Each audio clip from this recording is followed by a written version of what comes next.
बिस्मिल्लाहिर्रहमानिर्रहीम। अस्सलाम वालेकुम। सऊदी इन्फो यूट्यूब चैनल में आपको खुश आमदीद कहते हैं। आज की दो बहुत ही अहम खबर वो हैं आज़ाद वीज़ा के हवाले से।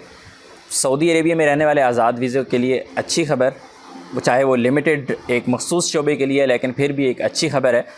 और दुबई में रहने वाले आज़ाद वीज़ा पर काम करने वाले लोगों के लिए एक बुरी खबर है। तो सबसे पहले हम आगाज़ करेंगे दुबई से कि दुबई में रहने वाले ऐसे अफराद जो आज़ाद वीज़ों पे काम कर रही हैं, उनके ख़िलाफ़ एक स्पेशल क्रैकडाउन शुरू किया गया है। और स्पेशली ये शुरू किया गया है कफ़ीलों पे।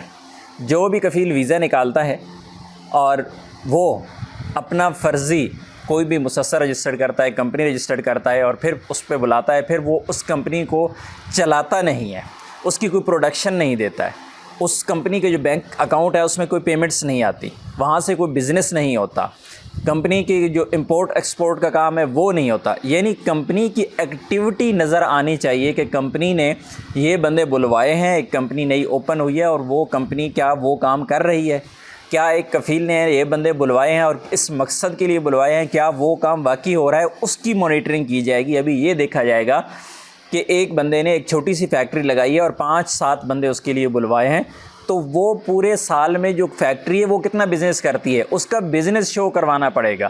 पहले ऐसे नहीं होता था। पहले ये होता था कि जो भी वर्कर है, यानी कफ़ील कंपनी ने कोई बंदा बुलवाया, अगर वो बैरून मुल्क यानी अपने मुल्क अपनी पेमेंट सेंड करता है, एक बड़ी अमाउंट सेंड करता है, उससे पूछा जाता था कि आपने ये कहाँ से लिया, कहाँ से कमाया, उन लोगों पे ज़्यादा फोकस रखा जाता था। लेकिन अभी जड़ से पकड़ने की कोशिश की गई है कि अभी जो भी कंपनी है वो उसको देखा जाएगा कि हाँ जी बताएं आपने एक साल में क्या क्या किया, आपका बिज़नेस कैसा चला, आपने क्या खोया, क्या पाया, कहाँ इंपोर्ट किया, कहाँ एक्सपोर्ट किया, कहाँ मार्केट में सेल किया, कितना टैक्स दिया, वो सारी की सारी जो चीज़ें हैं वो अभी देखी जाएंगी। और ये एक जो प्लान है बहुत ही ख़तरनाक प्लान है, क्योंकि आज़ाद वीज़ा वालों के लिए ये काफ़ी ज़्यादा मुश्किलात इसमें पैदा होंगी। ज़ाहिर है जब कफ़ीलों के ख़िलाफ़ ये सिस्टम जाएगा और कफ़ीलों पे 1 लाख रियाल से 10 लाख रियाल तक जुर्माने की जो सज़ा है उसका ऐलान किया गया है।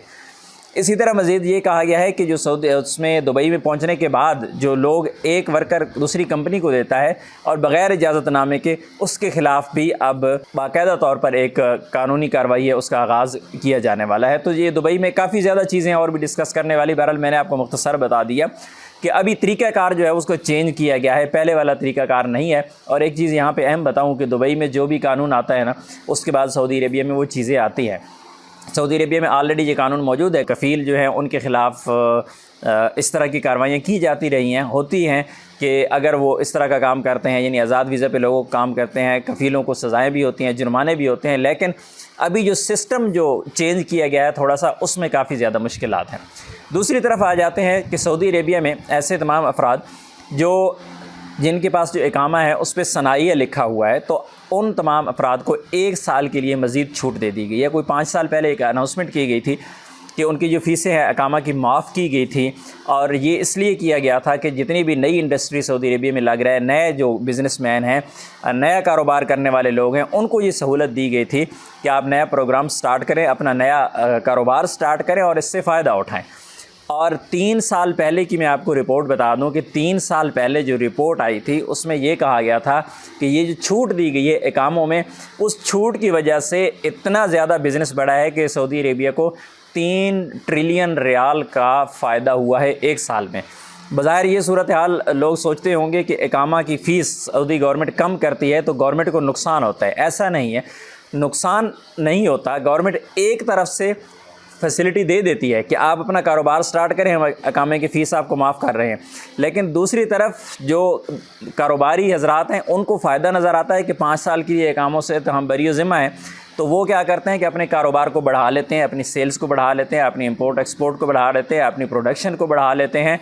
तो अपना कारोबार जब वो बढ़ाते हैं तो ज़ाहिर है गवर्नमेंट को उसका फ़ायदा होता है, वहाँ से टैक्सेस ज़्यादा आ जाते हैं बनिस्बत अकामों के। तो गवर्नमेंट बज़ाहिर जो चीज़ें अकामों पे फ़ीस माफ़ी का ऐलान करती है या फ़ीस माफ़ी दी जाती है तो वहाँ पर गवर्नमेंट का ही फ़ायदा होता है और गवर्नमेंट उससे ज़्यादा कमा लेती है। मैं छोटी सी मिसाल दे देता हूँ आपको यहाँ पे कि एक बड़ी मार्केट में फॉर एग्ज़ाम्पल हम बात कर लेते हैं बिन दाऊद की, या हम बात कर लेते हैं नेस्टो की, तो जब भी वो किसी किस्म की ऑफ़र लगाते हैं अपने मार्केट के अंदर کہ چینی پہ آفر لگا دی ہے، آئل پہ آفر لگا دی ہے، یا پھر کھانے پینے کی چیزوں پہ فروٹ کی چیزوں پہ آفر لگا دی ہے، تو 1 2 3 پروڈکٹس پہ وہ آفر لگاتے ہیں، اور وہ آفر وہ لگاتے ہیں جو ان کی اپنی خرید ہوتی ہے اس میں سے بھی وہ سارے اخراجات نکال کے.